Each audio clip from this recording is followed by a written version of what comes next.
Carnival Cruise Line is absorbing one of their subsidiary companies.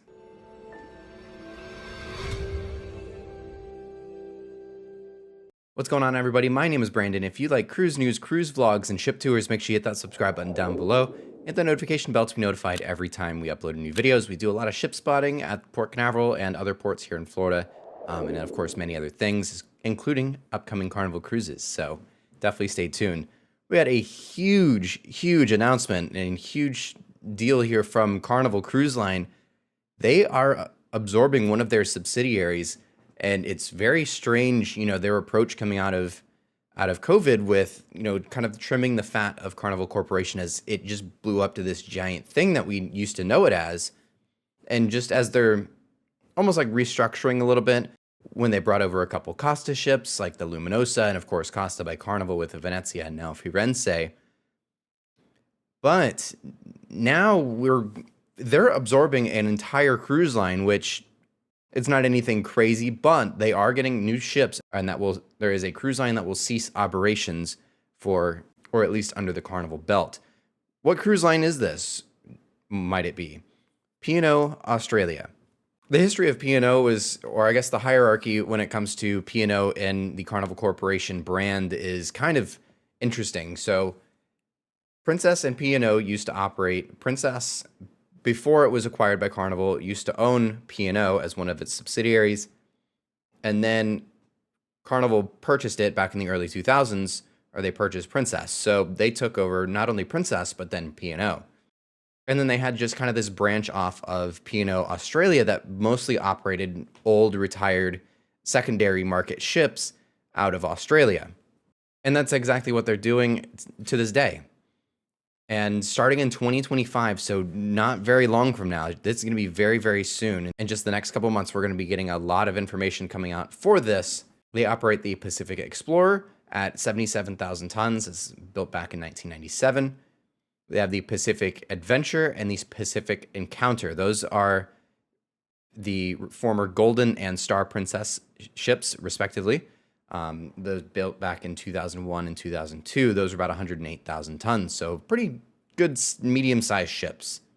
And from what I'm hearing, the Pacific Encounter, being the smallest and oldest one, has been sold off, but Pacific Explorer has been sold off to an unknown buyer.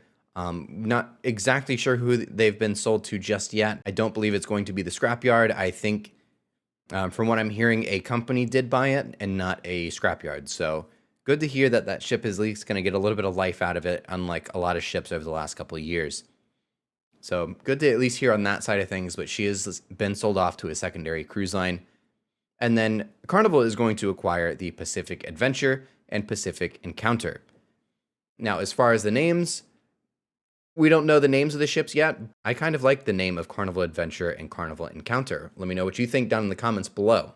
But essentially what this is going to do is that Carnival is wanting to get a stronger foothold on their market share, and these ships are going to continue to be based out of Australia alongside Luminosa and Splendor. So Splendor and Luminosa are not going anywhere. They will continue to operate seasonally out of Australia, with Luminosa continuing her seasonal deployments over in Alaska for the summers, and then that Splendor is going to be there to stay in Australia full time. And then they're going to sail right alongside the Pacific Adventure and Encounter. So very, very crazy and interesting news that we've got here from Carnival Cruise Line. And yeah, we'll see over the next couple weeks and couple months of what this is going to shape out to be.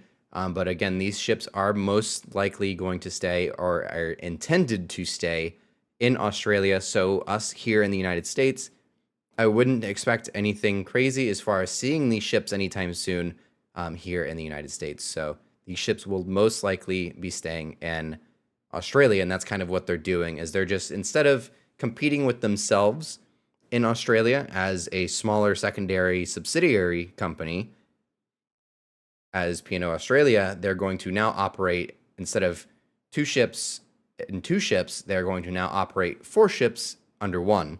And Carnival, being a much bigger household name and being the major cruise line that they are, they probably have a little bit of more of a reputation and a better,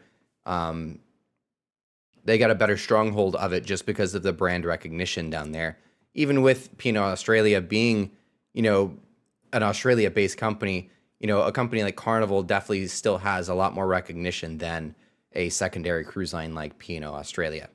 And like I mentioned earlier, this is all set to take place in 2025. So these ships will be exiting service probably early to mid next year, maybe late next year at the latest, which I guess makes sense because I basically just gave you guys all of 2025 as a timeline, but you get what I mean.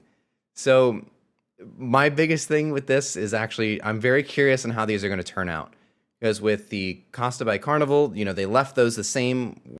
Those are just Costa funnels, and then of course the Carnival Luminosa, they painted it the red, white, and blue like the whale tails, but there is no whale tail. But it being the single smokestack that it is, as like the style of funnel, it was easy for them to do this. And of course, as some of you may have seen these princess ships, they've got that like really big arch of a funnel almost. So I'm very interested to see how they're going to pull that off and what they do as far as a paint scheme for that. Whether it's going to be like the first half is going to be red and then they're going to have that white stripe, and then like the second half of it's going to be blue. If it's going to look like that, I'd be shocked if I see a whale tail on it. I wouldn't put any money on it if you're betting that they're going to put a whale tail on these, despite them being ships that are going to be planned to stay around for quite a while as they're, absorbing the company rather than what they're doing with Costa by Carnival. We don't really know a timeline for Costa by Carnival as far as its future, or if those ships are going to be here to stay forever.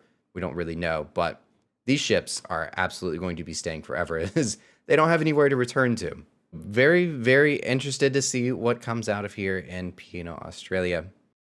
So let me know what your thoughts are on this news down below in the comments section. This is definitely a shocker for me. I didn't think that they were going to do something like this. But anyways, let me know again down in the comments below. And we'll see you guys next time in our next ship spotting video or our next cruise news. Thanks for watching.